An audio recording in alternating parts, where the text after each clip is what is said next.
So, like I said, this is beautiful. We were done when we assembled it. A video cut out, so I was literally videoing with nothing. So what you saw before was flimsy. It was, not perfect. We'll say that much, the least. What we did miss is that we missed the fact that we need to tension the belt next. Whether it be the steel belt, whether it be this belt, what you want to do is you want to tension it, but not too much tension. We don't need it to be super tight. The grip on the wheels will do it all. All we want is that the belt itself doesn't float. So, let's get to that. I already tensioned this belt, but I'm going to show you how it's done because, yeah, that's the point of the video. Alright, I'm going to have my M5 screw here, M5 Allen or hex key over here, and on the other side you have the same. On the tensioner you have the part where you tension it, where you tie it to the rail. Now I'll tell you that I cheated. Why? Because I told you guys all T-nuts, which are these guys, and there's nothing wrong with using these, but the idea with T-nuts is that you have to get it in. Sometimes it doesn't twist right, and then you have issue. If that ever does happen to you, what the trick is for T-nuts, and it'll save you a lot of time in the future with any build, is that you want to loosen the T-nut, the bolt that goes into the T-nut, all the way while still putting pressure downwards so it holds the T-nut in place, and then twist it up again. When you do that, the T-nut will twist into the V-slot rail that you need it to do. That is a good tip and trick for the future. The last thing I wanted to show you is these. I think they're called hammerhead. I am not sure, but these are straight V-slot nuts. Now what we use them for is we put them straight in here, as you know, and you don't need to twist around. The only downside with this is that you have to do it on a rail, and you can't close the rail afterwards. So for example, if I want to do it here on the top, in this rail, I'll have to put it in while I'm building it and let it dangle around. That won't work in most cases, but in this case, when you're putting on these tensioners, it will work because you can just slide this in, let this sit there. When you put it all together at the end, which is what I'm showing you now, you can always assemble it. So how do you do it? You loosen this bolt here and the one on the opposite side. You pull back the belt with your two thumbs here. You pull back with the two fingers on the actual printed part, and you pull it back, lift it a little bit, pull it back towards you. What will happen is the belt will be under tension like it is, and as you can see, it's not under crazy tension, and you'll see it all, and then so we pull it back, you let it sit on the table because it is also acting as legs, so it'll hold it somewhat in place, and then you can tighten with the Allen key over here, and you can tighten on this side, and boom, you have it working. Now how do you test out it's good is when you roll it by hand and you're getting very little friction.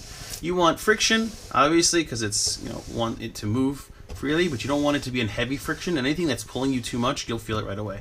You don't want it to dance over here. You want this area where I'm touching not to float, so you would need to pull your tensioners accordingly. And the taper on the roller, which we all know, will assure that the belt stays centered. So you don't have to worry about that. And happy printing. How do you level it after that?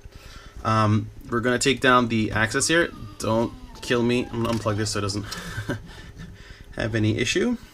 The printer's unplugged completely, so don't worry about that. We're going to go to this side just to give you a better angle.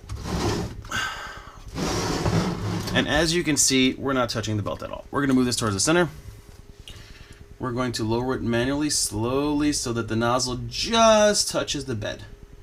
You don't want it to touch the bed too much because you don't want it to bend forward, but it's going to touch just a little bit.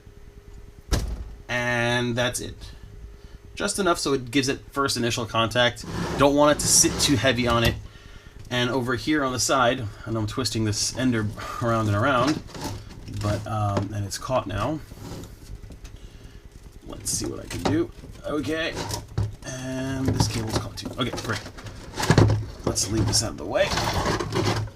And let us go to this side here. And as you can see here, we have the adjustable end stop. You're going to want to push the end stop up until it clicks. And once it clicks, you hear the click like that. You can adjust it a little bit more, and until it clicks, Once it clicks, you're good to go. And then you're going to do is you're going to tighten it over here. I think I may have done an error myself here, actually. No, this is fine. This is perfectly fine. All right, make sure it's down and clicks, and then you're good to go. And that will be your end stop for this belt. Please forgive me. It is my... I don't really make these videos that often. I'm not that good at it. I have very, very little practice and zero funding, so I'm doing my best with what I have. And so yeah, hopefully you guys can promote me, and we can get more funding, better gear, and I can produce more videos to help this community out. All right, with that being said, look forward to the other videos going to come out. The Never Ender, which is the 90-degree belt printer, and keep building. Share these builds with other people. The idea is for that little guy that has great ideas, big ideas, to be able to produce their own with their own, let's call it a budget DIY belt printer with great results. After that, if they get enough money, they can buy the really industrial versions. But the idea is that they started somewhere, and they're not restricted.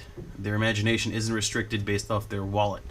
So keep building. Share those pictures. I'd love to see them. Comment if any way you can help, and let's keep this going. See you guys on the Facebook page.